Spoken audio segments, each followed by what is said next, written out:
Gracias. Gracias por tu infinito amor. Y gracias, Señor. Yo sé que es difícil. A veces nuestra mente y nuestras emociones no alcanzan a comprender o a vislumbrar el llamado que nos has hecho, Señor. Y es que nos sacaste de un reino de tinieblas, de despropósito, de ambigüedad, de completa carnalidad, Señor, y sin un sentido para nuestra vida. Y nos has llamado a pertenecer y a ser partícipes de un reino de luz. Y henos aquí, Padre, hemos levantado las manos y hemos dicho, sí, aquí estamos, como hijos tuyos, queremos aprovechar cada una de las bendiciones y de las promesas que tienes para nosotros. Estamos aquí, Padre, reunidos para escudriñar tu palabra, tu voluntad, porque has hablado en el pasado, nos has hablado en nuestra vida y nos seguirás hablando, Señor, porque ese es el pacto y esa es la relación que tenemos contigo, esa comunión perfecta en la que aprendemos, Señor, a través de tu Espíritu Santo, que atestigua, Señor, que da testimonio dentro de nosotros de que somos tus hijos. Y si a alguien, Señor, aquí nos puede llegar a faltar esa revelación de que somos escuchados, de que somos bien queridos en tu reino, de que te somos útiles, y no solamente queridos, Señor, sino que también te quieres extender a través de nosotros y hacer una familia aún mayor, pues que esa revelación venga y pese sobre nuestras cabezas para que nos demos cuenta la responsabilidad que tenemos. Y esa responsabilidad que no sea una carga en la carne, sino que sea una carga por el amor al necesitado y al perdido.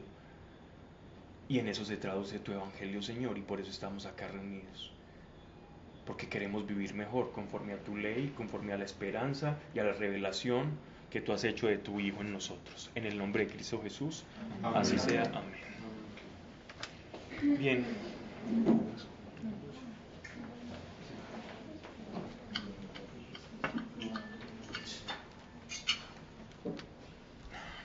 Alejita, ¿en dónde terminamos?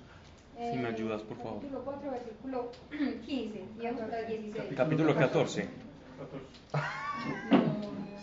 ¿Viste 4? Sí, me faltó el 1 nomás. El 1 pelea. El versículo el de... Okay.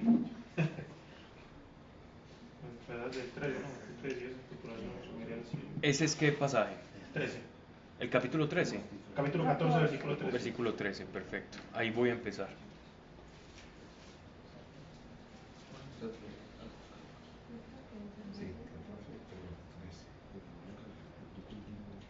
Listo. Capítulo 14, versículo 12 del libro de Isaías.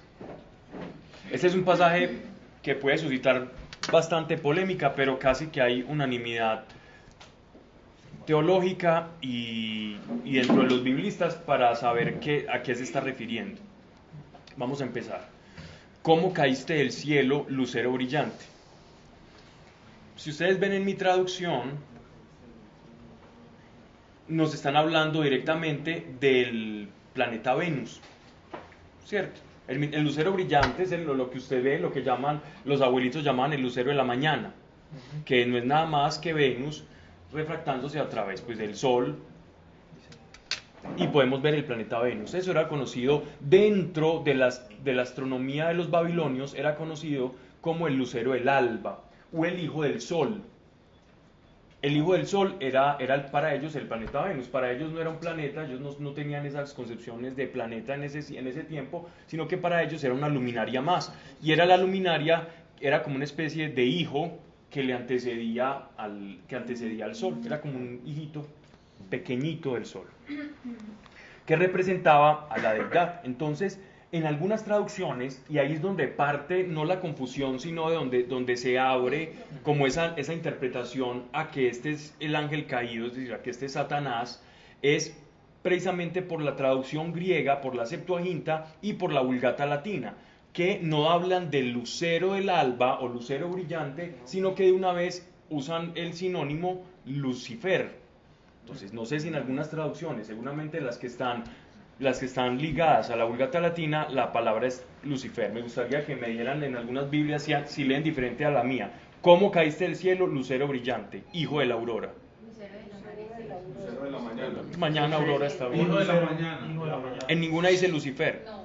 No. Ok. Llegó la guitarra. Ah, llegó la guitarra. Sí, trajo guitarra. Qué bueno. Capítulo 17. Vamos a tener ahí y vamos a leer. ¿Alguien ¿quién quiere leer Lucas capítulo 10, verso 18? Y para los que me están escuchando en Skype, Lucas capítulo 10 y 18 está muy relacionado a una interpretación que dan algunos de los padres de la iglesia sobre este pasaje. Lucas capítulo 10, 18. Ok, entonces vamos a tenerlo ahí.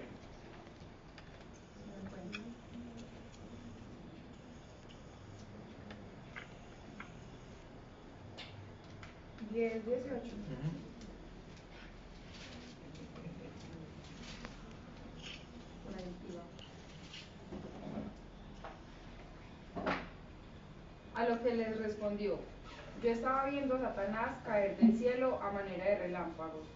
Y relámpagos tiene un asterisquito que dice: Jesucristo alude en estas palabras a la rápida propagación del Evangelio o buena nueva del reino de Dios.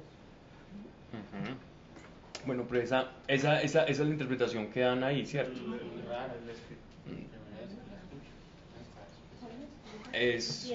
No está, es un poquito racional, es de corte racionalista, ¿cierto? Okay. Entonces, los padres de la iglesia veían en este pasaje de Isaías digámoslo así, como una alusión directa a la caída de Satanás. Pero en el sentido histórico de Isaías se están refiriendo al rey de Babilonia. En el sentido histórico de la profecía es el rey de Babilonia, que se quería poner por encima de las luminarias celestes. Los babilonios, dentro de su panteón, ellos hablaban de que los dioses vivían en el extremo norte, en un monte muy alto.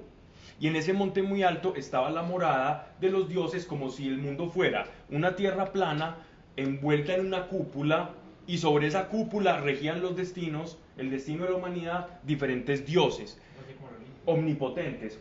Sí, era algo así como el Olimpo, pero los dioses caldeos, o los sumerios, los babilonios, eran unos dioses, aunque con ciertas características humanas, no eran tan excesivamente humanos como los dioses griegos. Gozaban de omnipotencia, de inmortalidad. Los dioses griegos podían vencer a unos a otros, los podían encarcelar. Entonces la historia de los titanes y cómo de los titanes pues, ya vienen los otros dioses olímpicos. Entonces tenían cierta fragilidad que en los dioses caldeos no se ve. Todos eran omnipotentes y regían como los destinos. Entonces esa alusión, los padres de la iglesia, sobre todo Ireneo de León, veía en este pasaje una referencia a la caída de Satanás, pero en el sentido histórico como tal, no se están refiriendo a Satanás. Utilizando ese pasaje de Lucas de lo vi caer como rayo, no precisamente como a la extensión del Evangelio, sino a Satanás con la predicación del Evangelio, cómo pierde su autoridad. Eso ha sido otra interpretación que va más ligada a ese concepto de Ireneo de León. ¿Cómo gozan por allá atrás? Bien, sigamos. Dice: esto, hijo de la aurora, es porque les digo que como antecede al sol, ¿cierto? Entonces se llama como el que le da el inicio al sol para que llegue. Uh-huh. Echado por tierra el dominador de las naciones, y tú decías en tu corazón: subiré a los cielos, en lo alto sobre las estrellas del cielo, elevaré mi trono y me asentaré en el monte de la asamblea. El monte de la asamblea, Entonces, al fin, si es válido interpretarlo como Lucifer, ¿o no? Dentro de las interpretaciones bíblicas hay diferentes formas. Recuerden que un pasaje de las Escrituras puede tener varios alcances y varias interpretaciones. Incluso un pasaje puede tener un contexto histórico. Por ejemplo, la obediencia de Abraham en Génesis capítulo 10, 11 y 12, cuando él es obediente a la palabra de Dios. Uno puede interpretar el texto inmediatamente a a un hombre que fue obediente, que salió y aislarse de eso. O Dios, a través del Espíritu Santo, puede enseñarme a través de ese pasaje algo a mi corazón y traer una revelación específica de su palabra y de esa historia directamente al corazón mío. En ese momento, miren que pese a que es el mismo escrito, la palabra tiene otro tipo de alcance. Entonces la palabra de Dios nos habla a nosotros de muchas formas. No sé si a ustedes les ha pasado que un pasaje específico del Evangelio, que uno lo puede interpretar racionalmente, a vos en un contexto, en un determinado momento de tu vida, ese pasaje te habla al corazón. Y aprendes y tenés una revelación especial a través de ese pasaje. Ese tipo de revelación fue la que Dios abrió para sus hijos en el momento en que nosotros recibimos el Espíritu Santo. Nosotros estamos capacitados para, por medio de la palabra de Dios, recibir una revelación especial. Ojo, no quiere decir que vamos a cambiar lo que dice la Biblia y el sentido de la Biblia. No me refiero a eso, porque eso sería súper torpe, sería indelicado. Y gracias, digámoslo así, a un abuso de interpretaciones, es que muchas sectas han levantado bandera y han convertido y se han desligado de la verdadera doctrina de la fe. Pero Dios sí puede hablarnos a circunstancias de nuestra vida a través de las Escrituras. Yo recuerdo incluso que... ¿Estamos grabando, no? Sí. Ok. Esto ya es como algo entre paréntesis, algo personal. Yo recuerdo cuando yo recibí el Espíritu Santo, Él me llevó a leer un pasaje que vamos a leer en este libro, que es el capítulo 61 de Isaías. Y el Espíritu Santo me habló y me dijo, lee esto, que esto tú tendrás parte conmigo de esto.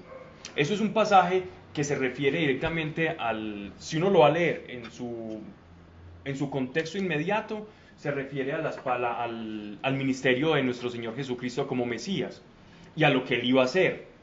Pero nosotros como su iglesia, lo que hace la cabeza, vamos a terminar haciendo. O sea, que también se aplica de manera indirecta a su iglesia, ¿cierto? Donde esté la cabeza, está el cuerpo de Cristo. Lo que haga la cabeza, lo va a hacer el cuerpo de Cristo. Y todo aquel que es nacido del Espíritu, pues va a vivir ese tipo de cosas. Entonces era como preparándome, esto es lo que le va a pasar, esto es lo que usted va a ver. Y cuando lo comencé a ver, dice, wow, Señor, tú tenías razón, eres fiel. Ajá. Pablo, entonces, es una revelación más personal del Espíritu Santo a cada uno en el corazón, porque me parece, pues yo he escuchado inclusive a pastores predicando con base en este pasaje, refiriéndose precisamente a Lucifer. Sí. Y entonces eso sería una predicación irresponsable. No sería responsable, porque los mismos padres de la iglesia predicaban así. Y los padres de la iglesia son como las fuentes primigenias, las más honorables que nosotros tenemos. Pero si vamos a escudriñar el contexto de Isaías no se estaba refiriendo a la caída de Lucifer, sino que estaba asemejando a el rey de Babilonia en ese tiempo, que iba a caer por el imperio medo y persa, que iban a aplastar a los babilonios, como un rey soberbio que se había enaltecido por sobre todas las naciones y que en últimas iba a caer. Es como que más bien como contexto histórico nos está diciendo una cosa, pero Contexto en un contexto espiritual nos está mostrando otra.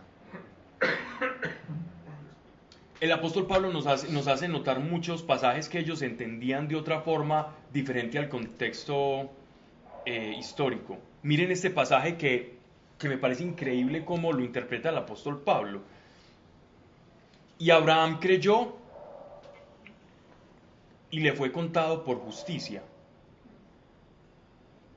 Cuando uno lee ese pasaje en Génesis, refiriéndonos nuevamente a la vida de Abraham, dice que Abraham simplemente caminó y Dios parece que no escogió a Abraham porque era un ser muy especial, sino que Dios lo consideró bueno y aprobó a Abraham porque creyó. Porque creyó. Algunos dicen, no, es que la obediencia de Abraham. Pero es que la obediencia era porque le creyó. Uno es obediente porque cree que lo que él le va a mostrar, lo que él le dijo, va a ser así. La obediencia no era una obediencia ciega, sino que era más bien porque había esperanza en él, había fe. Y no por bueno, no sabemos cómo era la vida de Abraham. Hay unos textos apócrifos que nos hablan de la vida de Abraham, sí, que era un hombre maravilloso, que desde niño le había dicho a su padre Teraj que hacía estatuillas que que no, que solo había un Dios. Era un montón de mitología judía, muy interesante para leer como literatura, pero no es revelación. Y este Abraham, dice Dios que no le cuenta nada de lo que él había hecho, es decir, de lo buena gente, de lo bien portado, lo moralista o ético que fuese Abraham, sino por el solo hecho de creer, Dios le dijo, porque me creíste, yo te declaro justo.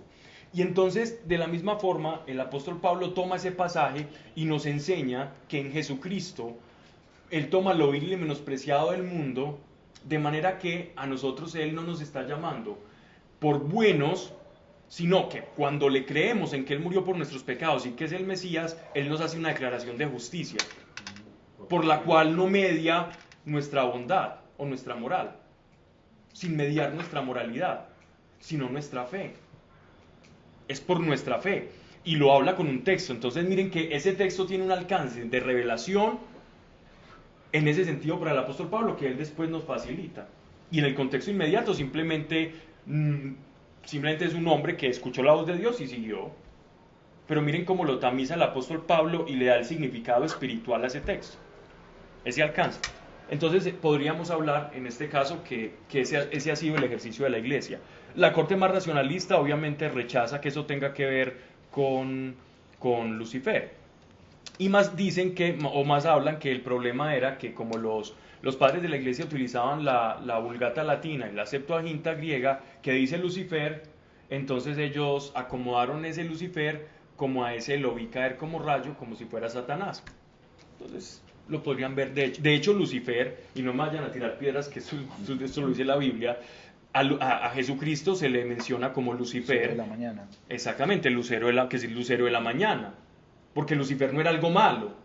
Lucifer nosotros ya Hollywood nos volvió esto y hemos escuchado Lucifer como algo tan malo, pero Lucifer no quiere decir nada malo, quiere decir lucero de la mañana. Es algo bello.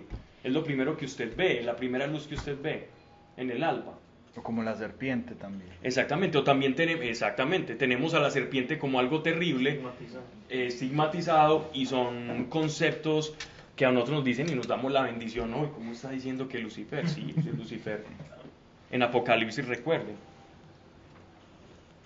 Y llegará el lucero de la mañana, y en la carta, creo que es la carta de los Efesios también. Entonces, no nos escandalicemos con eso, y que a veces estamos llenos de clichés y estigmatizamos palabras y perdemos como el verdadero significado. Entonces esta asamblea era como la junta de esos dioses que estaban por encima de esa cúpula del panteón mesopotámico. Esa cúpula era como subiré a donde ellos, yo un rey me subiré por encima de donde nos está permitido vivir a los seres humanos y me estaré por allí en esa cúpula con ellos departiendo de tú a tú, con esos dioses omnipotentes, con Ishtar, con Inanna, con Marduk y con Asur, que era el rey, era el dios de los asirios. Por eso es que se toman la capital de Asiria, estaba Nínive, que era como la segunda ciudad principal, y Asur, que era su capital. Asur toma el nombre del dios Asur, que era el principal de ellos, que era un dios robado pues de otras culturas, como siempre, hasta lo pintaban como un sol con alas, ¿cierto? Como un lucero al lado, ¿no? Y ese lucero al lado se lo robaron a los hititas, y los hititas se lo robaron a los egipcios.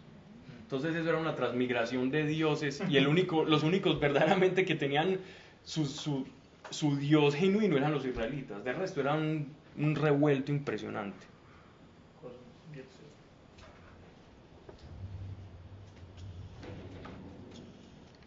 Otra palabra que interpretan en latín, que hace pensar que es el demonio o que es Satanás, dentro de la traducción, es que traducen Sheol por infernum. Del español infierno, latín infernum. Y entonces, si yo cambio infierno, yo siempre lo estoy relacionando a algo demoníaco, ¿no? Algo satánico. Pero Sheol ya cambia la cosa, porque es que el Sheol y el infierno son cosas muy diferentes. Sheol, infierno, lago de fuego. Los que te ven contemplan sobre ti y piensan, ¿es este el que hacía temblar la tierra? Es decir, el rey lleno de soberbia que tiranizaba a todo el mundo conocido. El que trastornaba los reinos, el que hacía del mundo un desierto, devastaba las ciudades y no liberaba a sus cautivos. Todos los reyes de las naciones reposan con honor, cada uno en su morada. pero tú has sido arrojado de tu sepulcro como rama abominable, revestido, asesinado. Ese del sepulcro como rama abominable es toda su genealogía. Es decir, hasta él, hasta ese rey de Babilonia y toda su genealogía y todo su tronco van a perecer y se va a perder memoria de ellos. Los muertos por la espada, con lo que descienden a sepulcros de piedra. Como cadáver pisoteado, no tendrás con ellos sepultura, porque arruinaste tu tierra, asesinaste a tu pueblo. No se hablará jamás de la raza de los impíos. Y es verdad, eso ocurrió con Babilonia. Babilonia nunca más se volvió a erigir, terminó. Llegaron los medos, los persas, después los griegos, después los romanos.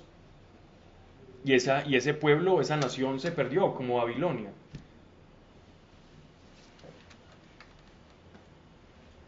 (21) Preparad un matadero para los hijos por la iniquidad de sus padres. No se levanten para conquistar la tierra y llenar el mundo de ruinas. Yo me alzaré contra ellos, dice Dios de los ejércitos. Yo aniquilaré de Babilonia su nombre y sus restos, su raza y su germen, dice el Señor de los ejércitos. Yo haré Ura de erizos, fangosa charca, y la barreré con la escoba de la destrucción, dice Dios de los ejércitos. Esto es una manera hiperbólica del profeta, en ese sentir espiritual del oráculo del profeta, cuando anuncia la devastación y la destrucción de un pueblo, que son palabras muy fuertes.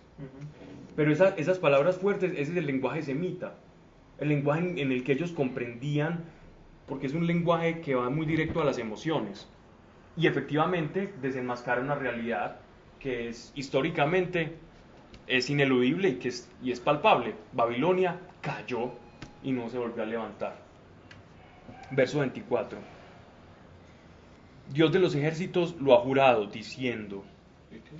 Este verso 24 es como ya terminando el oráculo, ya terminando el anuncio de la devastación.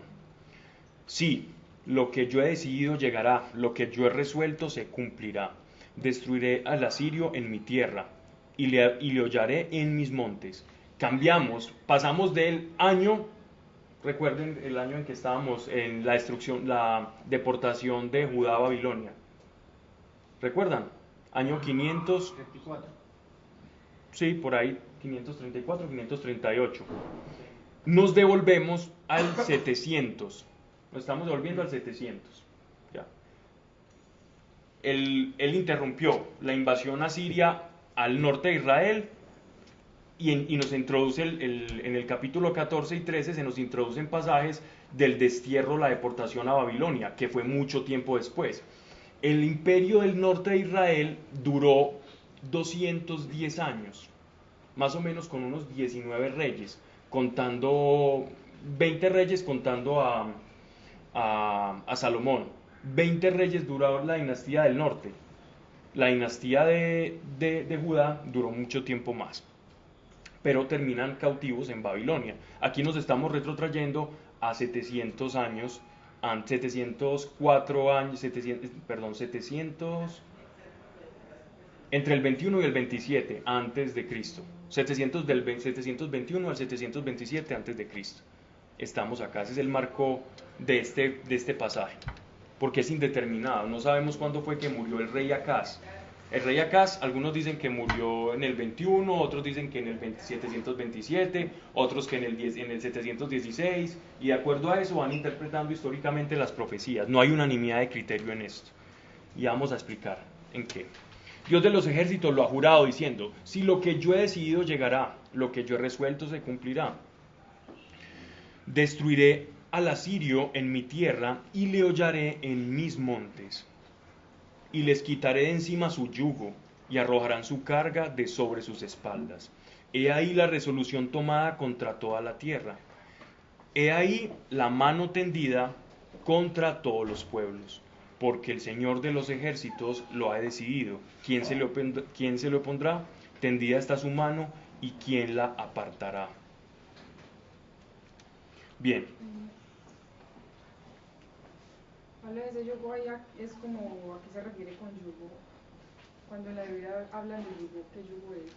El yugo se refiere a una opresión que esté sintiendo un pueblo. El yugo puede ser cualquier tipo de opresión. La opresión de un ejército o un rey tirano que tenés como vecino y que le tenés que tributar impuestos, y en ese tributo pues es un yugo, es una carga pesada. El yugo en el contexto agrícola es una especie de mordaza que se le pone a los bueyes para que ellos aren, ¿no?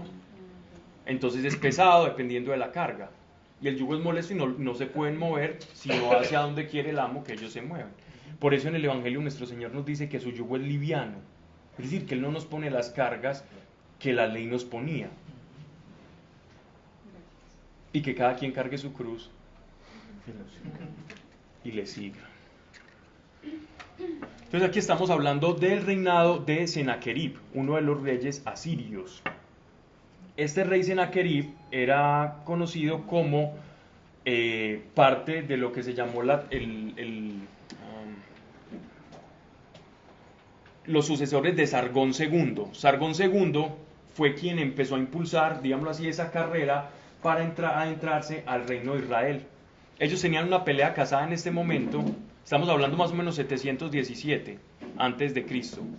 Tenía una carrera casada, una pelea casada con los egipcios. Y para poder llegar a Egipto con poder, ¿qué le tocaba hacer? Para poder, si recordemos dónde estaba Asiria en el norte.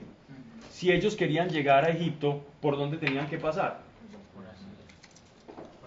Los asirios tenían que pasar por Israel, porque estaban en todo el medio. Recordemos que cuando hablábamos del libro de Isaías, ellos estaban como en mitad, como siendo el jamón del sándwich, y ellos tenían que pasar. Si ustedes ven sus mapas en las Biblias y ven el imperio asirio, Israel está en toda la mitad. Los asirios llegaron incluso a tener parte de Turquía, de lo que es Asia Menor hasta los montes Taurus. ¿Se acuerdan de los montes Taurus? Sí. Que el apóstol Pablo, allá fue donde Bernabé Entre se mareó. Galacia y Chipre. Sí. Más o menos. Bernabé se mareó y dijo, no, esto está muy berraco, entonces dejó a Pablo y se fue a la iglesia a predicar a otra parte, a Jerusalén. Pero Bernabé no, Marcos. Juan Marcos con Bernabé, exactamente. Fue la pelea con Bernabé por Juan Marcos, que los había abandonado. Gracias, así es. Y fue, imagínense, hasta ese lugar llegaba el territorio de los asirios. Entonces, en ese orden de ideas, pasar por Israel era la ruta definida para poder atacar al imperio egipcio. Y aquí es donde está enmarcado esto. La muerte del rey Acaz. Senaquerib es el rey y él está anunciando que ellos no van a poder entrar a Jerusalén. Está Isaías está profetizando en el reino del norte. Estamos acá, como estamos hablando tanta cosa. Sí. Okay. Isaías está profetizando en el reinado del norte. Israel está dividido. Cuando Isaías profetiza esto, ya cayó el reino del norte. El reino del norte ya están deportados en la Siria, ya son esclavos. Ya solo queda el reino de Judá en pie. O sea, está la mitad de Israel. Está la mitad de Israel. Está solamente la tribu de Judá, que es la más grande, Benjamín y unos levitas. Pero Benjamín era pequeñita. Okay, sigamos. Verso 28. El año de la muerte del rey Acaz se dio este oráculo. La muerte del rey Acaz, estamos retrotrayéndonos más o menos al 721 antes de Cristo. No hay unanimidad. No te alegres tú, Filistea toda, por haberse roto la vara que te hería. ¿Quién es la vara que hería en este contexto a Filistea? Babilonia. Era, en ese momento, si muere Acaz, era Acaz. El libro de Isaías, cada capítulo o cada fragmento, yo les voy a ir diciendo como a qué se refiere, porque no tiene un hilo conductor. Esto es una cosa aparte. Aquí se está refiriendo cuando muere Acaz. ¿Ya? Muere el rey Acaz y parece que el rey Acaz era un azote para los filisteos, o para lo que quedaba de esa pentarquía de los filisteos, que eran 5 ciudades costeras que en esos momentos tributaban a Israel. Ellos le pagaban tributo a Israel. Israel las tenía dominadas. Desde Salomón, los filisteos ya no habían sido, desde el rey David incluso, ya habían dejado de ser un gran problema o una espina en el zapato para los israelitas y se habían vuelto en personas que les tributaban y pagaban cosas y mercancías. Se invirtieron los papeles. Pablo, hermano, Isaías profetizó tanto en el reino del norte como en el reino del sur. Sí, y varios de los profetas. Hay varias profecías de Isaías que tenían eco en el sur y varias profecías del reino del norte. Pero él era más, o sea, pero él era ubicado en Israel, pues, en esa época. O sea, estaba en Samaria. En Judea. O él estaba en Judea. Que era de... Él estaba en Judea. o sea, En Judá, Judea no, Judá. O sea, él le profetizaba desde Judá, también le profetizaba a Israel. Sí, claro que sí. Hubo varios oráculos de él. ¿Qué leen? ¿Qué dicen? Leyendo un proverbio. Sí, léelo. Esto es de eclesiástico, pues, sino que cuando hablaste de los filisteos me causó curiosidad esto. Hay dos naciones que mi alma detesta, y la tercera que ni siquiera es nación. Los habitantes de la montaña de Seir, los filisteos y el pueblo necio que mora en Siquem. Entonces, como que si Dios odiara a los filisteos, o entendí mal yo ahí. No, la expresión, acordate que eso es como un antropomorfismo. Esa expresión odio es que siempre han sido un problema para el pueblo elegido de Dios y los han involucrado en idolatría, que era el mayor problema, la contaminación del pueblo de Israel, más que de costumbres, digámoslo así, citadinas o costumbres meramente culturales. El problema era la corrupción idolátrica. Todo lo que sea idolatría es abominación a los ojos de Dios. Entonces, si eso es abominación, es detestable para Dios. Y eran pueblos conocidos por su idolatría y por los cultos en las fiestas de la fertilidad. Terminaron contaminando los judíos. Sí. Filistea en ese tiempo subía hasta donde, Pablo, más o menos. Era todo lo que compromete la franja de Gaza y llegaba hasta el extremo, compartía frontera con Fenicia. Tanto así. Pero en esa época de Isaías, Sí. no, en Isaías estaba pequeñita, era solamente la franja de Gaza, sí. Era pequeñita, sí, no. Aquí en estos momentos no era la Filistea del rey David, que sí era terrible, que incluso fue un problema para los egipcios. Los filisteos fueron los que frenaron directamente a los egipcios y los que le vendieron a los hititas o los llevaron a la edad de hierro. Eran los filisteos, porque ellos venían, algunos dicen que venían ¿De hierro o de bronce? de bronce y de hierro, de los Balcanes. Entonces eran como una especie de europeos. Sí. Ellos eran como europeos. Pero terminaron mezclándose tanto que no sabemos. Creemos históricamente que eran como europeos, que eran como tipo... No, nórdicos no, eran como mediterráneos, ¿cierto? O en los Balcanes o mediterráneos, pero eran como esas racitas así, o tipo eslava o tipo más como itálica, como italiana, como etrusca, como ese estilito así. Pero no eran vikingos, ni eran celtas. Ok. Dice, ¿en qué versículo íbamos? 29, ¿no? No te lees tu Filistea. 28. 29. No te alegres tú, Filistea toda, por haberse roto la baraquetería. Claro, se murió el rey Acaz y estaban tranquilos porque era el que les estaba azotando. Porque de la raza de la serpiente nacerá un basilisco. Acá dice dragón volador. Aspi. Y su fruto será un dragón volador. Aquí dice serpiente violadora. ¿Serpiente qué, perdón? Voladora. Me pareció extraño esa traducción. A ver, ¿qué es un basilisco? Un basilisco es un animal mitológico que es mitad lagarto, mitad como pavo real y tiene una ponzoña, tiene un aguijón. Y si miraba a las personas los petrificaba en algunas mitologías. Aquí dices que un ceraste volador. Sí, sí, porque tenían alas como era como un pavo. No, Pero ceraste Viste que un aspi. es que ceraste. Un animalejo. Más eran. Aquí ya sí se está refiriendo a lo que estaba diciendo Sebastián ahorita. Se están refiriendo ustedes se están preocupando porque va a morir, no se preocupen, el rey Acaz, porque es que el rey Acaz no va a ser su problema, el de los filisteos.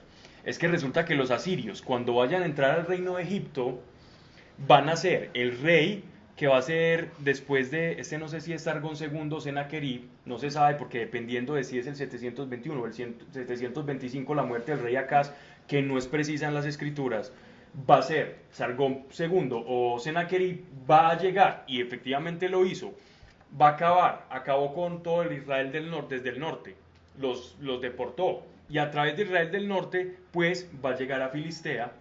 Y uno de los hijos, el papá y el hijo, el papá es el basilisco. O sea, va a ser más lento, pero es un animal peligrosísimo, un animal ponzoñoso y mitológico terrible. Es decir, algo peligroso. Isaías hace uso pues del folclore mitológico para expresar, digámoslo así, lo peligroso de algo. Pero eso no quiere decir que esos animales No quiere decir que existan. Eso era como las cabezas de Daniel. Exactamente, es una manera de expresar peligrosidad a través del folclore de la época. Lo mismo cuando hablan en Éxodo de los dijinis, o es una palabra árabe que significa como demonio del desierto. Dijin o dijinis. A los que Jesús dice que van como a los lugares desiertos y que los demonios buscan o están en lugares desérticos. Bien, bueno, entonces este basilisco va a ser alguien que le va a hacer mucho daño a los filisteos y después va a ser algo más aterrador porque va a surgir de ese basilisco, o sea, su hijo va a ser el siguiente rey de los asirios, va a ser un terrible azote, un dragón volador, va a ser mucho más rápido y más devastador. Es una manera de expresar la devastación que por cabeza de 2 reyes asirios van a sufrir los filisteos en las costas que van a dar al mar Mediterráneo. Verso 30. Los pobres se apacentarán en mis pastos. Los pobres se apacentarán en mis pastos. Y los indigentes reposarán seguros. Yo haré morir de hambre a tu posteridad y destruiré lo de que te queda. Esto se refiere al asilo que van a intentar obtener los filisteos en Judá. Cuando ya los azoten los asirios, entonces metiéndose por las costas, invadiéndolos, ellos van a buscar refugio en Jerusalén. Bueno, esto lo ven los filisteos, ¿o no? Pues a quién les comunicó esa profecía.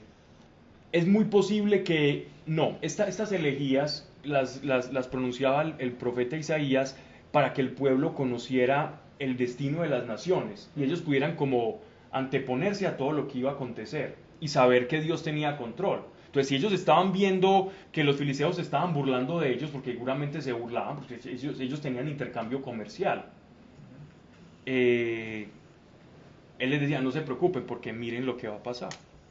Una manera de mostrarles el panorama de Dios, desde un piso más alto, la realidad de los tiempos, en manera de elegía y haciendo uso de un contexto muy altisonante y muy poético.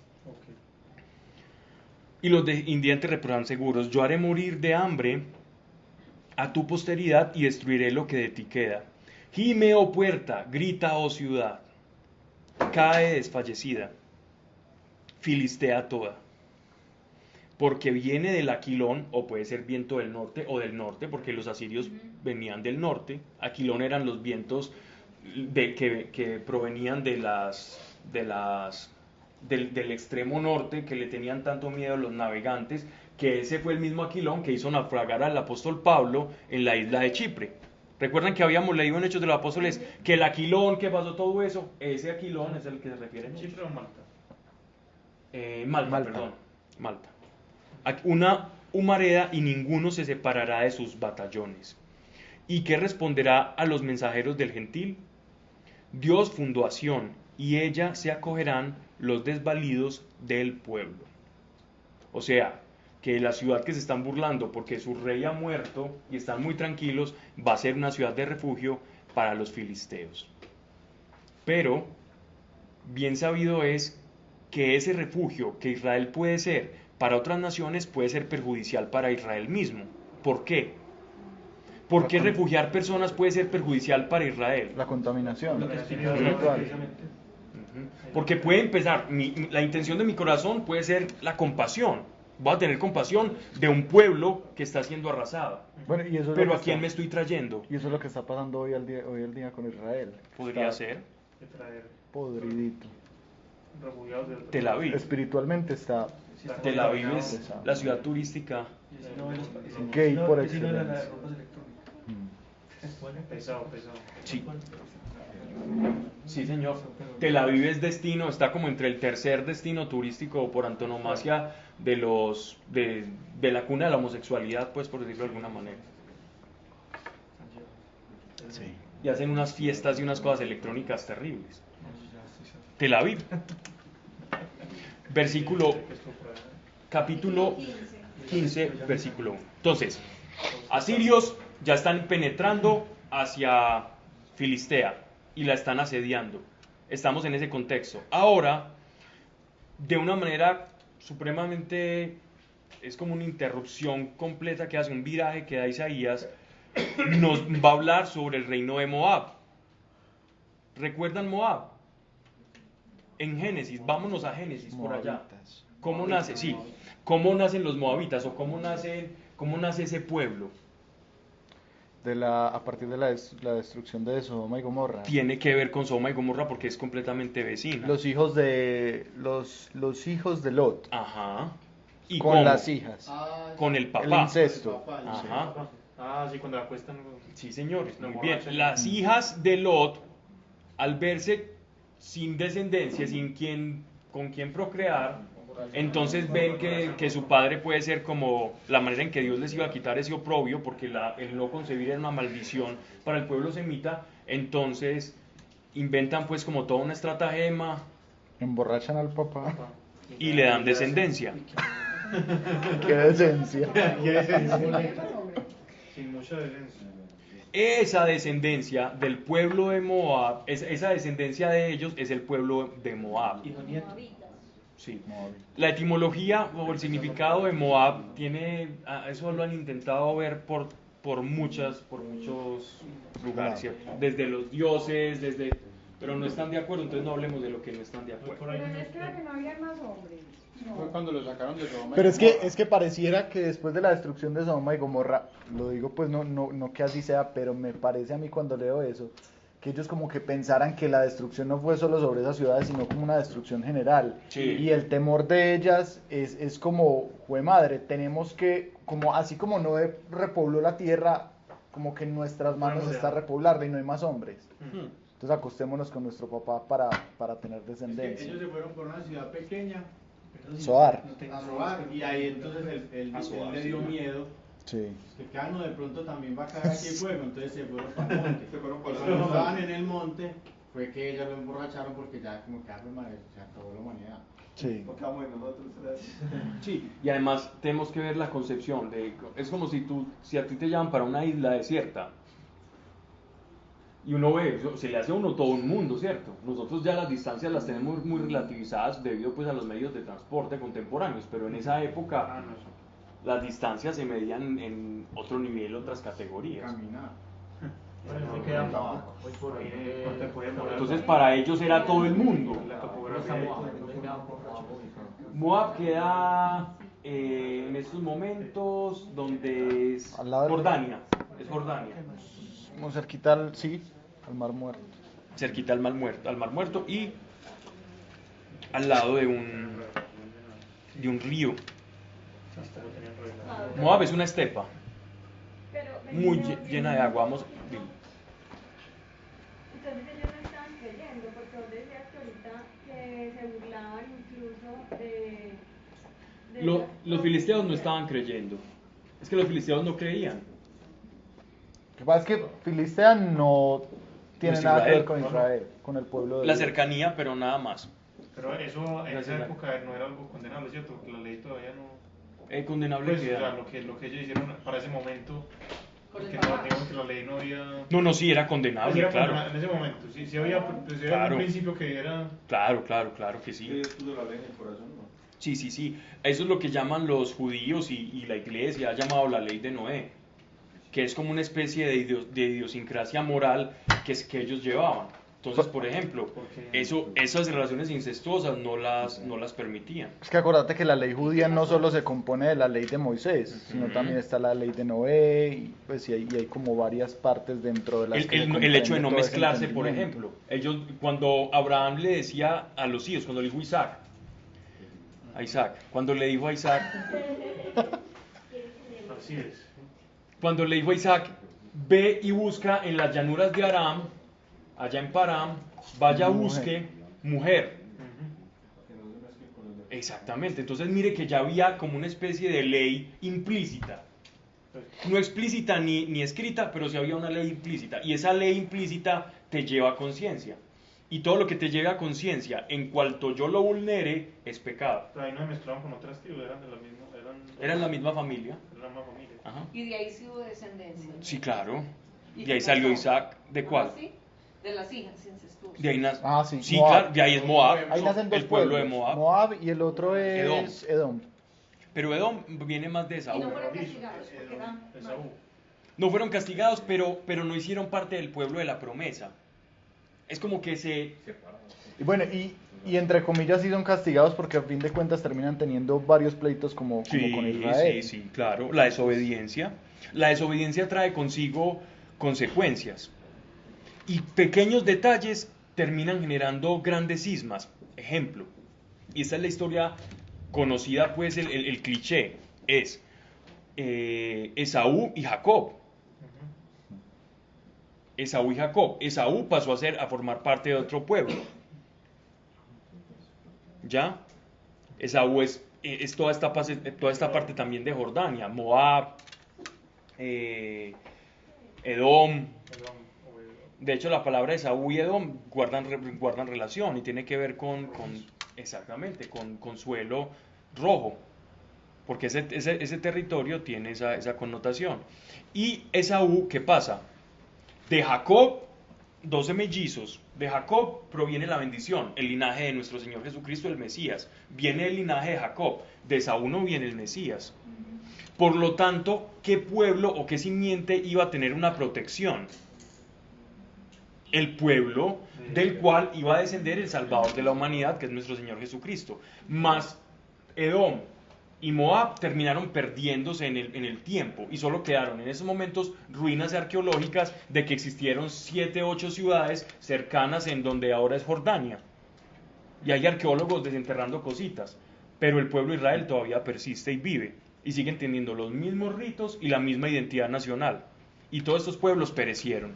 ¿Por qué? Porque había un pueblo sobre el cual iba a estar el vástago, el retoño de Jesé, y ese retoño, ese vástago, iba a ser protegido, sin importar así hubiese solo un remanente de personas aprobadas delante de Dios o cumplidores de la ley, ese retoño iba a nacer para salvar a la humanidad. Otro caso, el caso de... Bueno, Isaac de Ismael. De Ismael y Isaac. Ismael y Isaac. De Isaac partieron 12 príncipes, de Ismael, perdón, 12 príncipes, que fueron tribus árabes que hacían pillaje y que atacaban a Israel todo el tiempo. Y ahora son todo el mundo musulmán. Todo el mundo musulmán, ¿de dónde nace? ¿Cuál es el origen? De Ismael. ¿Y cuál es el origen de Ismael si nos vamos a la palabra más menudita? La desobediencia de Abraham y de su esposa Sarai. Y de hecho cuando Dios le da como, es decir, está hablando con Abraham acerca de sus 2 hijos, a los hijos de Ismael, a los 12 que van a salir de él los llama príncipes, más a los que van a salir de Isaac los llama reyes, haciendo como la diferencia en cuanto a la bendición, el a la herencia con uno y otro. Sí. A la herencia, hay una diferencia muy grande. Y Dios dijo, pero como yo le había prometido a Abraham que yo iba a bendecir su descendencia, esta descendencia es ilegítima, pero es descendencia. Entonces, de alguna manera van a tener mi protección. Y ellos por eso fructificaban. Pero cuando fructificaban uno, opacaban al otro. Y ahí tenemos al pueblo de Israel y al mundo árabe apuntándole con todos los misiles. Todo eso viene de allá. De una desobediencia se puede desencadenar cosas a futuro. Y todo tiene un origen, todo tiene un génesis. Dios, pero ¿tú por qué permites eso? ¿Tú por qué dejas que esto pase? No, pues que el origen está en la libertad y en el uso de la libertad de las personas. Y es que a veces somos muy laxos en ver como la consecuencia o el alcance de nuestras decisiones con nuestros hijos, con nuestra descendencia, de nuestras palabras. Y las escrituras nos muestran, como tenemos una perspectiva tan macro, que la trascendencia de nuestros actos es una cosa impresionante, que eso va de una generación y una generación a otra. Mire, estamos hablando de un conflicto ahora, árabe-israelí, de una desobediencia de una mujer y un hombre que no creyeron cuando Dios les dijo que aun siendo ancianos les iba a dar un hijo. Y ahí tienen. Entonces, por eso, volviendo al tema, es que uno dice, pero ¿cómo los profetas le dicen al pueblo de Israel que no atienda a esos que están buscando refugio? Porque esos que están buscando refugio les van a vender la idea de que hay otros dioses, de que tienen que hacer culto a esos dioses, de que tienen que sacrificar niños, de que tienen que ejercer la prostitución sagrada, de que tienen que participar en fiestas orgiásticas, en los festivales de la fertilidad, y de que tienen que hacer una cantidad de cosas terribles para poder ellos también ser bendecidos. Entonces, en ese compartir terminan mezclándose, y ahí es cuando las personas o el pueblo de Israel perdían su identidad nacional y tenían consecuencias. Y sobre todo que al día de hoy uno lo percibe muy distinto si eso llegara a pasar, porque de una u otra forma uno tiene la ayuda del Espíritu Santo. Pero esa gente llena de un montón de extraños, con un montón de tradiciones todas extrañas, y simplemente teniendo como la ley en que apoyarse para no inclinarse para un lado o para el otro, me imagino yo que era mucho más fuerte en ese tiempo que ahora. Y es que era muy fácil para ellos desviarse y caer en que existían otros dioses, porque lo normal era pensar que habían otros dioses. Como lo normal para nosotros es saber que solo existe un Dios, para ellos lo normal es que existían otros dioses, y ellos se veían muy tentados, el pueblo de Israel se veía muy tentado en momentos de dificultad a buscar refugio en otros dioses. De pronto es que el Dios de nosotros está enojado, busquemos el Dios de ellos que de pronto nos puede ayudar. Y en eso incurrían todo el tiempo, porque es que a veces pasaban cosas terribles con el pueblo de Israel, y entonces buscaban refugio en otras cosas, y eso nos puede pasar a nosotros también. Bueno, pues por eso en esa época, lo que decía Sebas, que pues ellos tenían el Espíritu Santo, pero Dios enviaba muchos profetas, como para decirles, venga, sí. Ojo, o sea, para guiar. todos, para guiarlos. Pues ahora, porque tenemos el Espíritu Santo, pues ya nos guía. Pero ser un poquito más. Sí, pero igual. Sí, el mundo, sí. Las manifestaciones también eran muy tesas, ¿no? Columna de fuego. Las teofanías. Sí, pero ahora siguen siendo igual. Es que lo que pasa es que eso no sale en las noticias, pero Dios sigue actuando igual. Y además, pues la columna de fuego, y eso fue para un pedazo del pueblo en un tiempo específico. Y durante mucho tiempo. O sea, lo que pasa es que yo pienso que uno también coge la Biblia y ve la historia como si fuera muy cortica. Pero la verdad es que extender esos milagros que nos narra la Biblia en tantos años que hay, ¿cuánto tiempo también pasaba sin que nada pasara? Y por contarse pues de historia de descendencia en descendencia, Sí. ¿no? Sí, nosotros tenemos la facilidad del papel, ¿no? Pues de una frase a otra, pero aquí estamos hablando de que estamos jugando del 834 antes de Cristo, y después Isaías pasa al 727 antes de Cristo, y en ese orden de ideas la cosa cambia y es diferente. Entonces, ya sabiendo pues como el origen de Moab, vamos a ver, oráculo sobre Moab. Oráculo es decir, una elegía, algo malo que le va a ocurrir. Bet asolada de noche, Ar Moab, o ciudad, Ar en ese, sí, está en ruinas y asolada de noche. Puede ser monte o ciudad del monte, es como porque ellos ellos estaban rodeados de montes y era una estepa. Moab era una tierra que después de la destrucción de Sodoma y Gomorra había quedado, digámoslo así, era como peligroso, o no era considerado como un lugar digno para pastorear, pero con el tiempo la vegetación fue creciendo y ellos estaban irrigados por un río. Gracias a esto era un lugar, una llanura muy buena para el pastoreo de ovejas. Entonces esta gente vivía de eso, de pastorear ovejas ahí, y no se tenían que mover. Pasaron de ser un pueblo nómada con la descendencia de Lot a asentarse ahí en Moab. Y se fueron volviendo un reino con su propio rey, y peligroso y complejo la situación.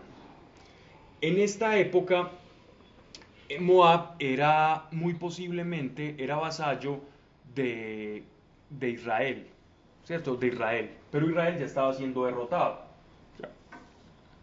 No sabemos todavía esto en qué momento lo podemos ubicar. Ya, es difícil ubicar este pasaje. Puede ser incluso 3 reyes antes del rey Acaz, no sabemos. Y esto tiene que ver más con el reino del norte. Ved asolada de noche, Ar-Moab está en ruinas, y asolada de noche está en ruinas Kir-Moab, una ciudad. La hija de Dibón ha subido a los altos para llorar. Esto tiene una doble interpretación y ya lo vamos a ver. Y Moab se lamenta por Nebo y por Madaba. Estamos hablando de ciudades. Todas estas ciudades están completamente identificadas arqueológicamente a la actualidad. Todas las cabezas están rasuradas, todas las barbas afeitadas. Salen por las calles vestidos de saco, por los terrados, por las plazas. Todos dan alaridos y deshacen en llanto. Esebón, Eleale lanzan gritos, cuyos ecos se oyen hasta Jagas. Por eso Moab siente desfallecer sus riñones y su alma desmaya. Aquí la palabra, esto, lo que hay que tener atención acá sobre todo es en el versículo 2, donde dice, la hija de Dibón ha subido a los altos para llorar, y Moab se lamenta. Esta, la hija de Dibón ha subido a los altos para llorar, se puede interpretar de dos formas. O hay dos formas, digámoslo así, en la que dos escuelas de interpretación que están ahí como pujando. Una es que de Moab parte una comitiva pidiendo ayuda y asilo a Israel, ¿cierto? Entonces van a Israel a pedir un asilo para que les ayuden por los asirios que se vienen. Entonces ellos necesitan como, venga, ya nos desolaron, las ciudades están acabadas, por favor, ¿por qué no nos dan refugio en su ciudad?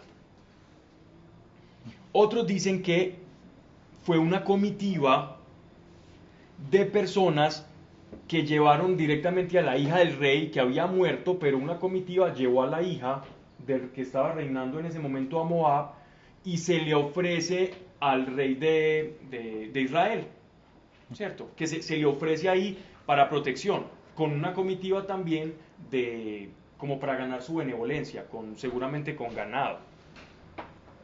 Entonces no se sabe si es simplemente una manera de pedir asilo o si es, vean, nos entregamos y le entregamos su dinastía, pero ayúdenos con esta situación. Entonces ahí como su...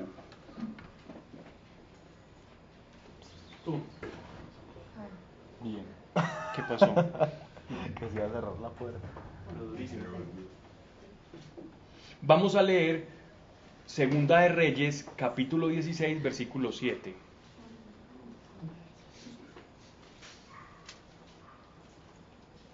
Si quieren yo la leo. Acaz mandó mensajeros que llevaran este mensaje. Acaz ya murió en el capítulo pasado, en el versículo pasado, pero estamos, acuérdense la cronología. Acaz mandó mensajero que llevara este mensaje a Tiglat-Pileser, rey de Asiria. Yo soy tu siervo, soy como un hijo para ti. Ven y sálvame del rey de Siria y del rey de Israel que han venido a atacarme. Eso es lo que hace esta doble interpretación, como esta doble jugada. De ahí parte ese pasaje. Verso 5. Salen gritos del corazón de Moab.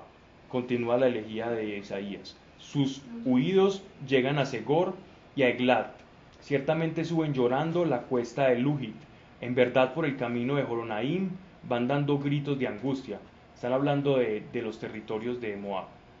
Como cada ciudad llorando y gimiendo por la destrucción. Verso 6. Se han secado las aguas de Timrim, pues se ha secado el heno, se ha marchitado la hierba. O sea, el río que les daba como toda esa fertilidad para el pastoreo. No hay verdor.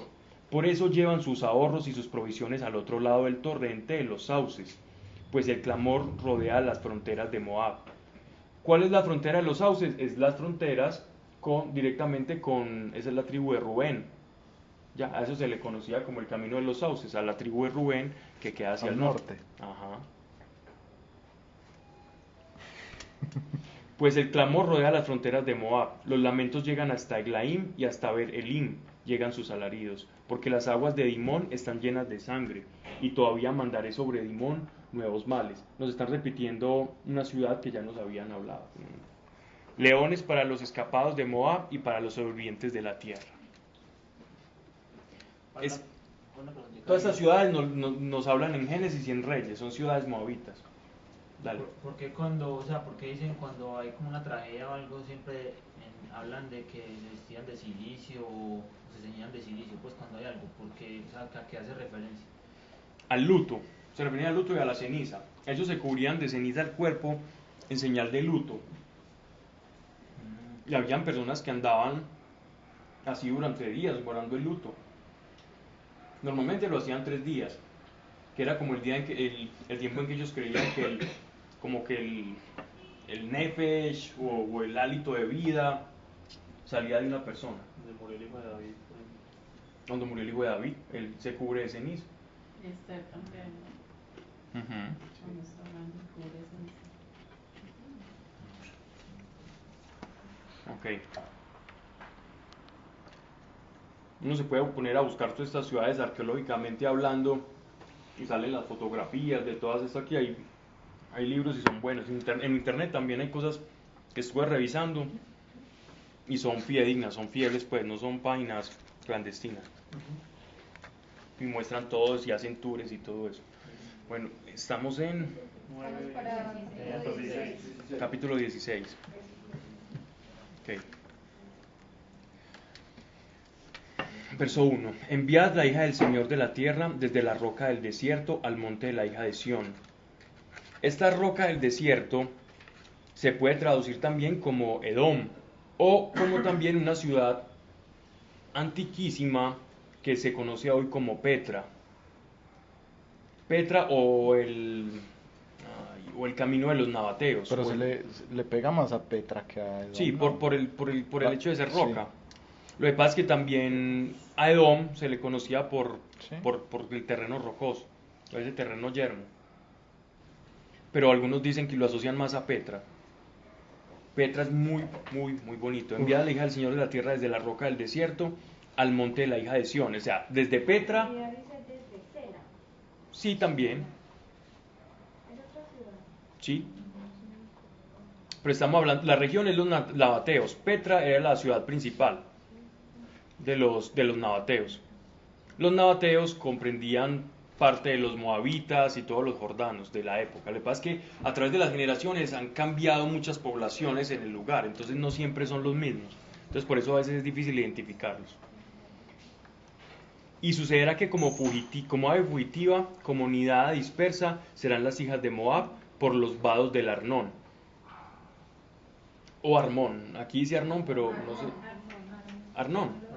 Okay. Arnón es el río que los circunda. ¿Y qué son los vados? Vados es como ese terreno pantanoso que se hace al lado de los ríos, ¿no?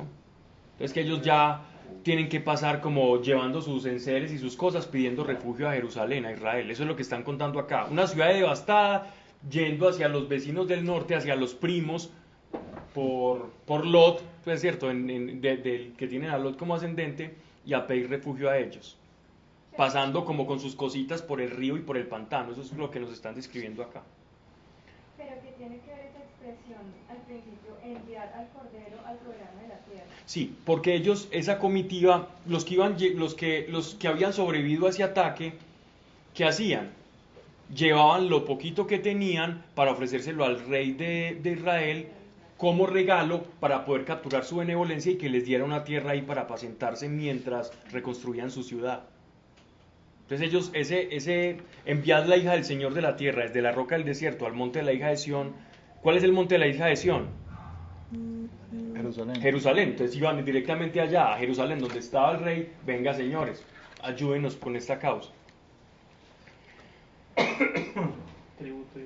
O es una manera de referirse, no Jerusalén, pues sí es Jerusalén, pero es una manera de referirse al pueblo de Dios, pues, porque ellos estaban tratando directamente era con el reino del norte. Resuelve, decide, haz tu sombra como de noche en pleno mediodía, oculta a los desterrados, no descubras al fugitivo. Hospédense en ti los desterrados de Moab. Sé para ellos cobijo ante el devastador, hasta que acabe el opresor. Cese el devastador y sea consumado fuera del país el pisoteador. Y el trono se afirmará para la clemencia y se sentará sobre él en fidelidad en la tienda de David, un juez que buscará el derecho y será pronto a la justicia. Cristo. Miren este pasaje tan bonito. ¿Qué pasó con los filisteos? ¿Fueron a pedir asilo y se burlaron? Y con los moabitas había un grado de cierta misericordia en este momento. Si quieren ver este pasaje, aquí lo tengo en esta... Dice Pablo, pero charro que es como lo mismo que pasa con Lot cuando vivía, como Abraham tendía siempre a rescatarlo de todos los... Se sigue como las cosas, repitiendo, sí. es bien interesante. Pablo, los moabitas no fueron los que Saúl mató, exterminó muchos. Era otra tribu. Cuando le decían que cómo tenían que quitar esa maldición ahí, que porque era Saúl que derramaba mucha sangre. Sí, claro. Él se introdujo en la tierra de Edom, y Edom es fronterizo con Moab. Hemos oído del orgullo de Moab, orgulloso en extremo, su arrogancia, su orgullo, su insolencia, su vana palabrería. Por eso, lamentense Moab por Moab. Él está hablando no es como lo que está diciendo él es la causa. Aquí Isaías está explicándole al pueblo la causa de por qué Moab cayó, y es la soberbia. Sean todos lamentos, suspiren profundamente conmovidos por las tortas de uvas pasadas de Quir, porque las viñas de Esebón están marchitas. Los señores de las naciones han pisoteado la viña de Sibma, sus ramas se extendían hasta Jazer. Es decir, estamos hablando de que era un pueblo, es decir, tenían una prosperidad agrícola grande, ¿no? Sus sarmientos iban a perderse en el desierto, se expandían y pasaban el mar. Por eso uno mis llantos a los llantos de Jazer por la viña de Sibma, y os riego con mis lágrimas, Esebón, Eleale, sobre cuyos frutos y cosechas caía el grito del lagarero. Ha desaparecido el gozo y la alegría del vergel. Ya no hay cantos ni gritos de júbilo en las viñas, ya no se pisan el vino en los lagares, ya cesó el canto del lagarero. Están hablando de todas las festividades que se hacían en las cosechas. Normalmente en esta época, y todavía se siguen haciendo, en las grandes vendimias se suelen hacer unas fiestas que duran hasta semanas. Invitan a todas las personas, eso se sigue haciendo en Italia, en Francia, en una vendimia, para darle como, eso casi que lo hacen como un culto sagrado. Hacen fiestas y hospedan a familias enteras en esos grandes viñedos europeos, y celebran y celebran. Por eso mis entrañas vibran como un arpa por Moab, y mi corazón por Kijareset, es decir, como el llanto, ¿no? Y sucederá que cuando Moab se presente y se esfuerce sobre los lugares altos y entre su santuario para orar, no podrá, no van a alcanzar. Interesante esto.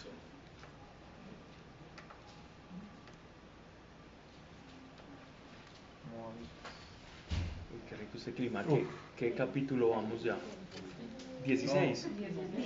No, sigue 16. Esta es la palabra que, verso 13. ¿En qué vida vas ya? En la quinta. Esta es la palabra que sobre Moab pronunció Dios en otro tiempo. Como diciendo, el que está escribiendo acá, quien está narrando, el escriba que nos está compilando todas las profecías y los oráculos de Isaías, lo está entrando aquí dentro. Esto ocurrió, esto lo pronunció Isaías respecto a lo que pasó en Moab, para retomar el hilo sobre la invasión asiria. Esta es la palabra que sobre Moab pronunció Dios en otro tiempo. Y ahora habló Dios diciendo: dentro de 3 años, como años de jornalero, será abatida la gloria de Moab con toda su turba, y quedará de ella bien poco, sin importancia. Y hasta la fecha, después de la invasión asiria, de Moab no se supo ya nada más. Esa tierra ya se la repartieron después los griegos y se perdió como ciudad. Hasta esta fecha tenemos a Moab como una nación. Ya después desaparece de la faz de la tierra. Y ya Isaías lo estaba diciendo, Dios por medio del profeta. Vamos a 17. Ahora sí nos devolvemos a Damasco. ¿Damasco era la capital de qué? Sí, exacto. Oráculo sobre Damasco.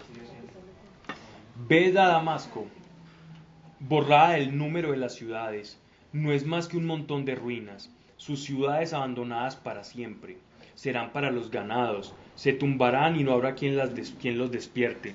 Cesará de Efraín la fortaleza y de Damasco el reino, y el resto de Aram será lo que de la gloria de los hijos de Israel, dice el Señor de los ejércitos. Se está refiriendo a que ya los asirios les está siendo contado el tiempo. El reloj de arena para el pueblo de Asiria y para esa relación que guardaron con Efraín, en esa sociedad que tuvieron, la cual Dios a través de varios profetas del norte que después vamos a estudiar, también les advirtió a los de Israel, les dijo: no señores, ustedes no hagan alianzas con los asirios, ustedes no dependen de las alianzas políticas, ustedes no dependen de sus fuerzas, ni de sus compañeros, ustedes dependen de mí y solamente de mí. ¿Por qué siguen siendo tercos y van y buscan alianzas con personas del mundo cuando me tienen a mí? Sigan haciéndolo. Les mandó profetas y profetas. En Israel del norte hubo más profetas que en Judá. Y entre más profetas enviaba Dios, había más sordera. Les daba oídos para escuchar, precisamente que para el escuchando la verdad no escucharan. Entre más escuchaban la verdad, más endurecían su corazón. Y eso es lo que le pasa al ser humano. Y a veces le pasamos factura a Dios y le decimos: Dios, pero ¿cómo así que el que tenga oídos para oír que oiga? ¿O cómo así que precisamente para que se cumplieran las escrituras y que ellos cerraran su corazón? Y es que la manera de Dios cerrar el corazón es diciendo la verdad. ¿Cómo seremos de duros que Dios dice: cuando yo les envío a alguien a hablar la verdad, ustedes endurecen su corazón? Con amor nos endurecemos, con la verdad nos endurecemos. Eso es lo que pasó con estos profetas y esto fue lo que él está diciendo. No solamente cayó Efraín, sino que también cayó y va a caer la capital siria, Damasco. Damasco ahora se llama pues por la capital que ahora tenemos, pero es que de Siria. En ese momento Siria no es lo que era el imperio asirio, no confundir. La Siria moderna, la ciudad, el país de Siria, donde en ese momento está ese conflicto y que están Rusia, Estados Unidos y todos ahí en esa tensión y en esa guerra civil, no confundir con el imperio asirio.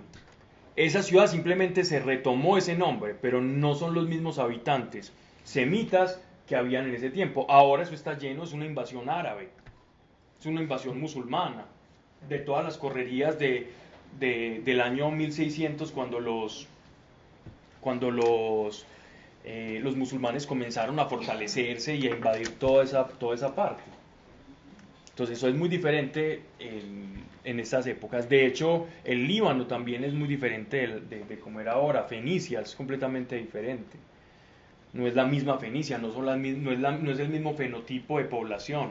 En Egipto, el fenotipo del egipcio actual es un árabe cualquiera. Pues cuando digo cualquiera no es peyorativo, es un árabe normal, pero no es el egipcio de Tutankamón, de Tutmosis, de las tumbas, de las pirámides.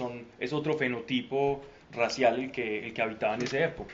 Ya eso a través de las invasiones a lo largo de milenios, ya se asentaron allá puras tribus árabes que invadieron todo eso. Y se mezclaron con mongoles después, y eso ya es un arroz con mango que uno ya no puede identificar.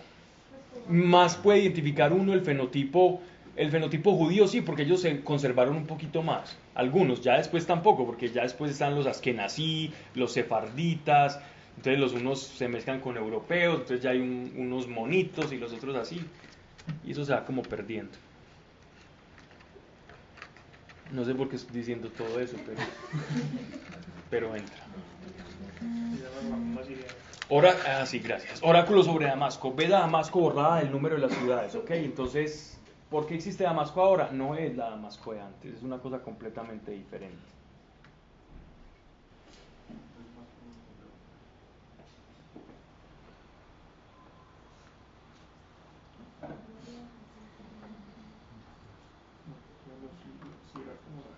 Será en aquel tiempo atenuada la gloria de Jacob, y enflaquecerá la grasa de su carne, y será como cuando el segador recoge la mies y su brazo ciega las espigas, y será cuando se espiga en el valle de Refaim. ¿Me salté algo? En la mía te salté como 3 versículos. Y lo que quiere decir será como la gloria de los hijos de Israel, dice Jehová de los ejércitos. Sí, me salté eso. Cesará Efraín la fortaleza y Damasco el reino, y el resto de Aram será lo que de la gloria de los hijos de Israel, dice Dios de los ejércitos. No, sí lo había dicho. Mira, parece que estaban atentos. Como monitor está atento. Yo estoy en la jugada. será en aquel tiempo atenuada la gloria de Jacob y enflaquecerá la grasa de su carne. ¿Qué quiere decir eso? Que el pueblo de Israel no solamente va a pasar hambre, sino que va a perder todo. Y va a ser diezmado, va a ser disminuido. Por esa misma alianza. Por esa misma, porque Efraín, ¿qué era? Era la ciudad más grande del norte. Era considerada como el bastión más grande. Y dentro de Efraín estaba la capital, que era la capital espiritual y religiosa, que era Samaria. Y será como cuando se espiga el valle de Refaim, queda un rebusco como después de cosechada la aceituna, 2 o 3 olivas en la punta de la copa, 4 o 5 en las ramas del árbol, dice el Señor Dios de Israel. Es decir, es como si uno tiene un cafetalito, un cafetico, y le arranca así, pasa uno como a las bravas, pues a la mala, y le arranca todos los cafeticos, y de pronto quedan en el racimo, quedan 3 o 4 cafeticos ahí. Eso es lo que está diciendo que va a pasar con Israel. Va a quedar un remanentico ahí. Para volver a arrancar. Pero esas semillas van a ser preservadas y va a venir el Mesías. No importa, el retoño, recuerden cuando explicábamos la clase pasada por qué se habla del retoño de Jesé. Porque, exacto, el capítulo 11. Porque ¿qué es un retoño? Había un tronco común que se secó, pero de ahí salió un retoñito, como el que fue cortado y quedó un retoñito. Eso fue lo que pasó con Israel. Aún de ese retoño, Dios va a nacer y va a ser pueblo. No importa. Verso 7. Ya cuando quede esas fruticas del café, hablemos en país acá, en quindiano. Aquel día se volverá el hombre hacia su hacedor. Pero ¿qué hombre se va a volver? Los otros ya están deportados y ya perecieron. Los retoñitos, las fruticas que quedaron, se van a volver hacia su Dios. Sus ojos mirarán al Santo de Israel y no se volverán a los altares, obras de sus manos. No mirarán a lo que hicieron sus dedos, a las asneras ni a los hipos del sol. Es decir, no van a confiar en sus propias fuerzas. No van a ver imagen visible del Dios invisible. No van a confiar en sus fuerzas, sino en que Dios es su sustento. Y se van a acordar que es Dios el que les ha dado la identidad y que su identidad nace y emana únicamente de la relación que ellos sostienen con Dios. Y que su identidad no está ligada ni a sus posesiones, ni al hacer de sus manos, ni a su poder intelectual, ni mucho menos su capacidad. Y esa es la manera de vivir de nosotros. Es que este pasaje también se cumple para nosotros. Si nosotros nos volvemos de cara a Dios, al Santo Israel, miren lo que dice Dios. Si nosotros, pensemos en cada uno, si nosotros en aquel día nos volveremos a nuestro Hacedor, a nuestro Dios, nuestros ojos mirarán al Santo Israel, y no se volverá a los altares, obras de nuestras manos. No miraremos lo que hicieron nuestros dedos, ni las asneras, ni los hipos del sol, ni todo lo que hacemos para el trabajo, ni para nuestro propio sustento, sino que lo vamos a mirar a Él y vamos a depender de Él. ¿Qué les está diciendo Dios acá? Lo que yo quiero de ustedes a lo largo de la historia y de este retoño es su dependencia. Yo quiero que mis hijos dependan de mí. Ahora oración peligrosa es decirle al Señor, Dios dame fe. ¿Quieres fe? Entonces aprende a volverte dependiente de mí. El hombre de fe es dependiente de Dios. El hombre de fe no tiene plan B. Cuando tú tienes plan B, te está engañando el temor. Y es el temor el que genera el plan B. Más la confianza, cuando uno tiene confianza no hay plan B. No hay plan B. El pueblo de Israel no tenía plan B. Siempre que buscaron un plan B, fue con alianza con los sirios porque sintieron temor. ¿Y qué les pasó? No solamente llevaron ellos del bulto, perdónenme la expresión, sino que también los sirios, en los que ellos confiaban, terminaron siendo oprimidos igualmente. Y los que lo oprimieron, también los oprimieron a ellos. ¿Por qué? Porque no confiaron en el Santo Israel. No tengamos plan B. Cuando recibimos algo de Dios, no busquemos un plan B. No vale la pena. El plan B de Sara nos ha dejado una carga bien fuerte. Y el plan B de Saúl también le dejó una carga muy fuerte al pueblo de Israel durante mucho tiempo. Y la desobediencia del rey Saúl trajo ahora un conflicto que es el conflicto en la franja de Gaza. Desde ahí comienza todo, con los filisteos. Ese problemita con lo que se llama Palestina. Recordemos cuando hablábamos por allá de los filisteos, cuando estábamos estudiando el libro de Josué y cuando estaban pasando allá a las ciudades de Canaán. Miren ustedes algo que es muy notable. Los filisteos, la palabra filistea, los romanos sabían que tú lo acabaste de leer, el fastidio que le producía a los judíos, o esa culpabilidad de no haber derrotado a los filisteos y que siempre se contaminaron con ellos, y que incluso casi que invadieron, hicieron un acto completamente horrendo con el Arca de la Alianza, que se la lograron robar, que después no pudieron sostenerla y se empezaron a llenar de llagas, pero incluso vulneraron el templo, ¿no? Deshonraron el tesoro de Israel, el tabernáculo, la tienda. Hicieron eso, y entonces los romanos, aprovechándose de eso, ponen a esa región el nombre de Palestina, porque Palestina viene de Filistea. Palestina es Filistea. Entonces ellos le llamaban a la región de los judíos, no solo a esa franja de Gaza, le llamaban Palestina, para burlarse de los judíos. Y la ONU, porque los israelitas, que son conocedores de sus escrituras y de historia, ellos ven que la ONU quiere hacer algo que se llama Palestina, y ellos van a decir, hombre, ellos siguen con el cuentico para ofendernos con lo que el Imperio Romano nos quiso imponer. Entonces, desde un politólogo tradicional, el politólogo va a decir, no, sí, qué lindo, la paz y todo eso. Pero desde el pueblo de Israel, que conoce toda esa historia y todo ese mediante, van a decir, y nos están poniendo fuera de eso el nombre que es un insulto. Nos están poniendo un nombre que para nosotros es un insulto y que esa tierra no se llama así. Esa tierra es Judá. Siempre ha sido Judá. Y ahora le ponen Palestina cuando Palestina en verdad nunca ha existido como nombre. Eso se lo inventaron los romanos para molestar al pueblo judío. Entonces miren las consecuencias de ciertas desobediencias que pueden trascender a grandes cosas, ¿no? Esa desobediencia fue a causa, no fue de Josué, que les había dicho que destruyeran cuando llegaran a la Saúl. De Saúl. Sí. ¿En qué parte? Es que no recuerdo bien cuando... O sea, la desobediencia, pero ¿cuál desobediencia? ¿De Saúl o de Saúl? Cuando están ¿se recuerdan con el anatema? Cuando ellos tenían que pasar por cuchillo todo. Sí. Después de eso, ellos iban a entrar a Palestina, a Filistea, donde estaban los filisteos. Y entonces ahí es cuando el rey Saúl comienza a perder su investidura. Entonces no cumple con el propósito, con la voluntad de Dios para Saúl de derrocar eso. Entonces ya es cuando llega David. David sí es obediente con los filisteos y logra retenerlos. Pero Saúl también hubiera hecho mucho más.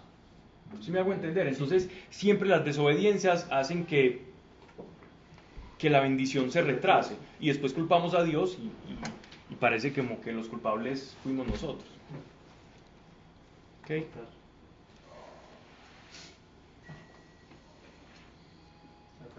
Versículo 9, ¿no? Sí.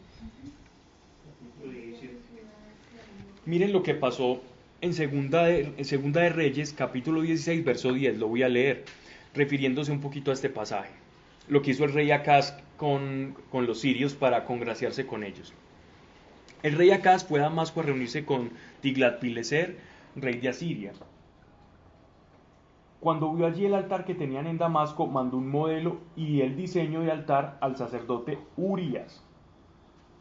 Entonces, antes que el rey Acaz volviera de Damasco, Urías construyó un altar siguiendo el modelo del que el rey Acaz vio en Damasco. Cuando el rey regresó a Damasco, vio el altar, ofreció sacrificios allí, el rey de Israel, y quemó los sacrificios que deben quemarse completamente y las ofrendas de cereal. También ofreció las ofrendas líquidas y roció en el altar la sangre y las ofrendas para festejar. ¿Ante quién el rey Acaz ofreció esos ídolos? Esas cosas ante los ídolos de Asiria, ante las deidades de los asirios. Terrible, ante Asur. ante el dios Asur. Entonces esto es lo que está hablando, que el reino de Israel se pervertía con eso constantemente para ganar favor. Entonces yo empiezo a hacer, de las personas que yo quiero ganar un favor, empiezo a hacer como ellos hacen, y así entonces ellos ven, usted adora a mi Dios, podemos hacer una alianza. Eso es la prostitución. La prostitución en el sentido profético no es la prostitución carnal. La prostitución en el sentido profético es abandonar a Dios por cualquier otra cosa, o poner un poder superior, o adjudicárselo a cualquier cosa, bien sea a mí mismo, como en el caso del rey de Babilonia, o lucero de la mañana porque caíste, o a una condición, o al dinero, o a cualquier otra cosa.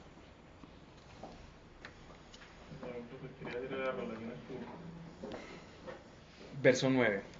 Aquel día serán tus ciudades fuertes, abandonadas como las ciudades de los amorreos y jebeos. ¿Recuerdan los amorreos famosos? Que dejaron ante los hijos de Israel, y habrá desolación. Porque te olvidaste del Dios de tu salud y no te acordaste de la roca de tu fuerza.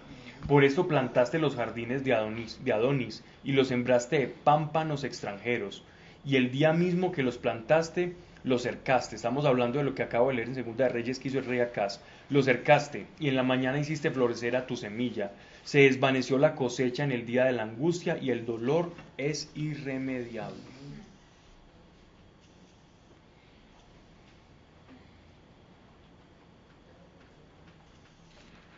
Adonis, no sé si en algunas de sus traducciones dice como Dios de la naturaleza o algo así, ¿no?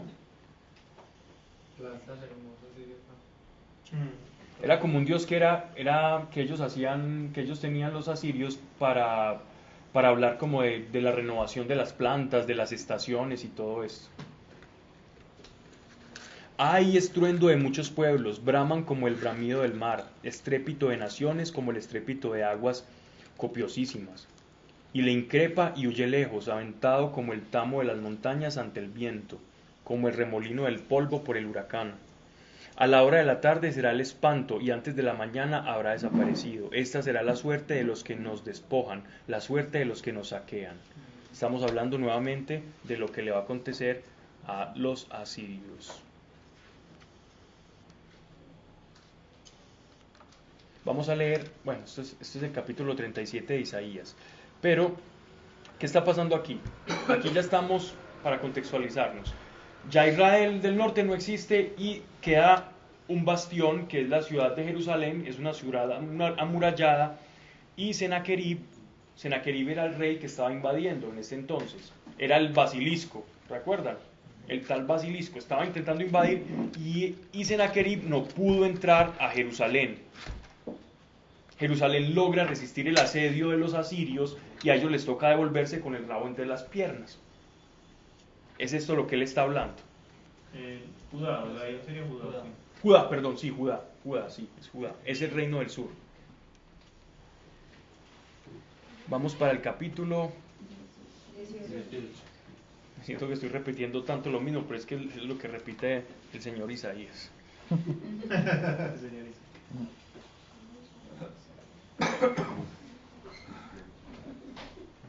701, 705 antes de Cristo. Ya nos hablaron de los asirios, de los moabitas, de los filisteos. Ahora nos van a hablar de un reino que se llama Etiopía. Ya. Ay de la tierra del zumbido de las alas detrás de los ríos de Cus, la que envía mensajeros por el mar en naves de juncos sobre las aguas. Se está refiriendo a Etiopía, ¿cierto? Id veloces mensajeros al pueblo de la elevada talla y piel brillante, a la nación temible y lejana, piel brillante por el oro, ¿no? A la nación fuerte y pisoteadura, cuya tierra está surcada de ríos. Todos vosotros los moradores del mundo, los habitantes de la tierra, cuando sobre el monte se alce la bandera, mirad, cuando oigáis sonar la trompeta, escuchad, porque he aquí lo que ha dicho Dios. Yo miro tranquilo desde mi morada, como calienta sereno un sol brillante, como nube de rocío en el calor de la siega. Porque antes de la vendimia, cuando se ha terminado la floración y la flor se convierte en maduros racimos, cortará los sarmientos con la podadera y aún quitará y arrancará las cepas. Serán abandonados todos los buitres de los montes y a las bestias del país. Allí pasarán los buitres el verano y las bestias del país el invierno. En aquel tiempo traerán ofrendas a Dios de los ejércitos, del pueblo de la alta talla y piel brillante, del pueblo temido lejano, de la nación fuerte y pisoteadora, cuya tierra estará surcada de ríos, a la morada del nombre de Dios, al monte de Sión. No, pero entonces, ¿quiénes eran los de piel, pueblo estirado y bronceado? Vamos a Sofonías capítulo 3 versículo 10 y ahí está la respuesta. Sí, sí. Estamos hablando pero es que África, Egipto es África, Etiopía. Los etíopes, si ustedes han visto, son como morenos, pero con rasgos. Sí, con los rasgos finos. Sí. Son bien. Sí.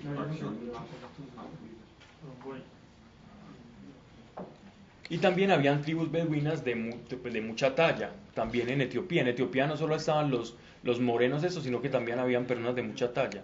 Yo tuve la oportunidad de conocer uno, ya no recuerdo dónde es que, era una parte así africana, un tipo medía como 2 metros, y me quería convertir al Islam hace como 5 Pablo, años. ¿vos sabes ahí en gente de alta talla, en el hebreo, cómo la... No ¿cómo la es escriben? No es gigante, no es no. Nefilim, no son gigantes, no. Sí, en una parte... ¿Y el de 2 metros era dónde? aquí no se están refiriendo a los Nefilim, no. Sí. Sofonías 3:10 lo voy a leer yo, o ya alguien lo encontró. Aún desde el más allá de Etiopía mi pueblo dispersado vendrá pidiendo mi ayuda, ellos me traerán la ofrenda que me pertenece. Se está refiriendo al pueblo disperso de Israel allá en Etiopía. ¿Viste? Y después de Salomón empezar a hacer referencia a Etiopía, es bien... Sí, de hecho en Etiopía hay un bastión judío muy importante y de los antiguos, pues de los que conservan la tradición seria. O sea, que eso apoya un poquito como esa versión de pronto la relación de la tribu perdida. Sí, y de la relación de la reina de Saba también con Salomón. Sí, seguro. Y hubo muchos judíos que se convirtieron. Sí. Bueno, vamos a terminar acá porque quiero hacer como un anecdótico. Sí, anecdótico, yo porque se me dice esa palabra. Vamos a hacer un recuento histórico de lo que es la relación, me gustaría, como para la próxima clase, lo que ha sido la relación de Israel con Etiopía, con sus vecinos y quiénes son sus vecinos, porque a veces me escuchan hablar acá en Isaías de un montón de cosas y yo sé que eso se puede perder.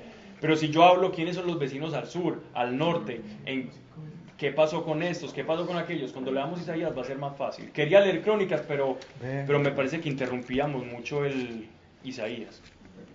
Entonces vamos a hacer ese recuento, porque ya siguen los babilonios y ya no nos van a mencionar más ciudades. Entonces sería como bueno. Los etíopes eran vecinos de los egipcios, entonces por eso hablan de la tierra tras el zumbido. El zumbido era Egipto. Por eso fue la pregunta. No, sino que dice, bueno, más allá de los de Etiopía, y pues luego entonces sigue hablando de los etíopes como la gente estirada y bronceada, Sí. Ok. Bronceadas por morenitos, pues. Ellos son negritos, pero con facciones caucásicas. Bien. Vamos entonces a orar.